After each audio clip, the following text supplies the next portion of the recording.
আসসালামু আলাইকুম, welcome back to my channel.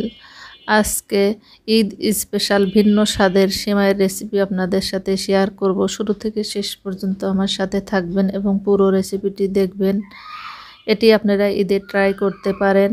এখানে আমি 2 লিটার দুধ নিয়েছি, গরুর দুধ নিয়েছি। এটাকে ভালো করে জাল করে নিতে হবে। 2 লিটার দুধ জাল করে আমি এখানে 1.5 লিটার বানিয়ে নিয়েছি। এরপর চুলায় একটি প্যান দিয়ে দিচ্ছি এখানে ঘি।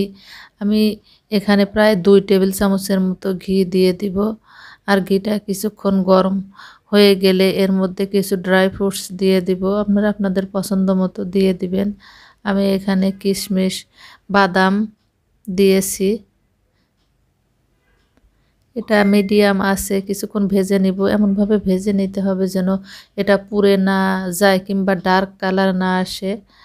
এরপর দিয়ে দিচ্ছি গাজর। আমি এখানে গাজর চিকন করে কেটে নিয়েছি।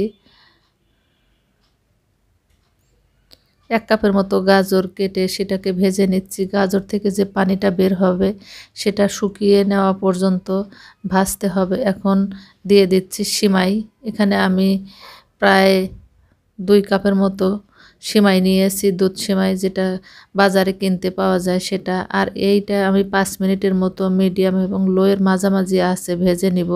যতক্ষণ পর্যন্ত সিমাইটা ভাজতে ভাজতে একদম পাতলা না হয় ততক্ষণ পর্যন্ত ভেজে নিতে হবে। হালকা ব্রাউন কালার হয়ে আসবে তখন বুঝতে হবে এটা পারফেক্ট ভাজা হয়েছে। এদিকে গাজরের পানি কিন্তু আগেই শুকিয়ে গিয়েছিল। এরপর আমি সিমাইটা দিয়ে দিয়েছি। অনবরত নেড়েচেড়ে ভেজে নিচ্ছি।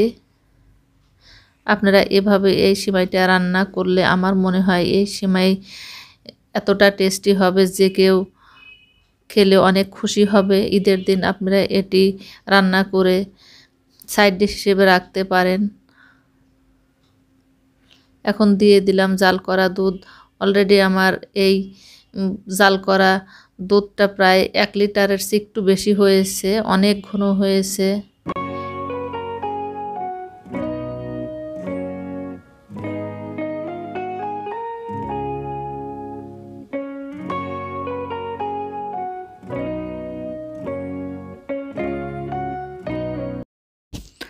এখন দিয়ে দিচ্ছি চিনি। আপনারা যেমন মিষ্টি খেতে পছন্দ করেন সেভাবেই চিনি দিয়ে দিবেন। আমি মিডিয়াম পছন্দ করি, এর জন্য চিনিটা সেভাবেই দিলাম। দিয়ে দিচ্ছি 2টো এলাচ থেতো করে। এতে এর মধ্যে সুন্দর একটা সুঘ্রাণ আসবে, খেতে ভালো লাগবে।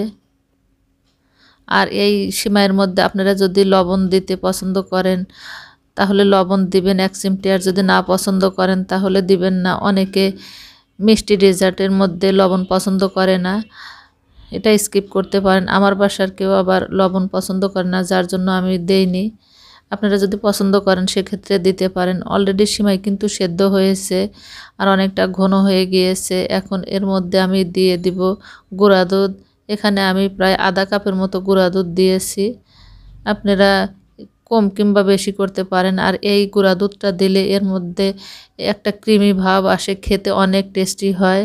আপনারা অবশ্যই গুঁড়া দুধ দেওয়ার চেষ্টা করবেন। এখন ভালোভাবে নেড়েচেড়ে মিশিয়ে দিতে হবে। মেশানোর পরে আমি অলরেডি চুলাটা এইমাত্র বন্ধ করে দিয়েছি। দেখুন কতটা ঘন এবং পারফেক্ট হয়েছে। আসলে যতটা টেস্টি হয়েছিল, দেখতে যতটা সুন্দর দেখাচ্ছিল, ক্যামেরাতে এতটা সুন্দর আসছিল না। আপনারা এভাবে ট্রাই করে দেখবেন, খুবই টেস্টি হয়। আর এই ঈদে আপনারা এটা একবার ট্রাই করে দেখবেন। আশা করি ইনশাল্লাহ সবাই পছন্দ করবে। আমার বাসার সবাই তো খেয়ে অনেক খুশি হয়েছে। আপনারা ট্রাই করলে আপনাদের বাসার সবাইও খেয়ে অনেক খুশি হবে। আর এরকম রেসিপি খেতে চাইলে অবশ্যই আপনাদেরকে বাসায় ট্রাই করতে হবে। আমি খুব সহজে আপনাদের দেখানোর চেষ্টা করেছি।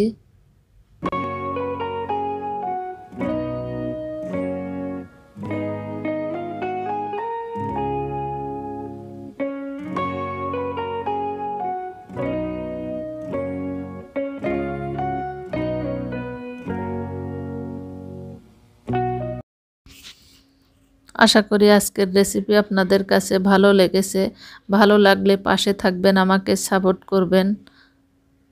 আল্লাহ হাফেজ।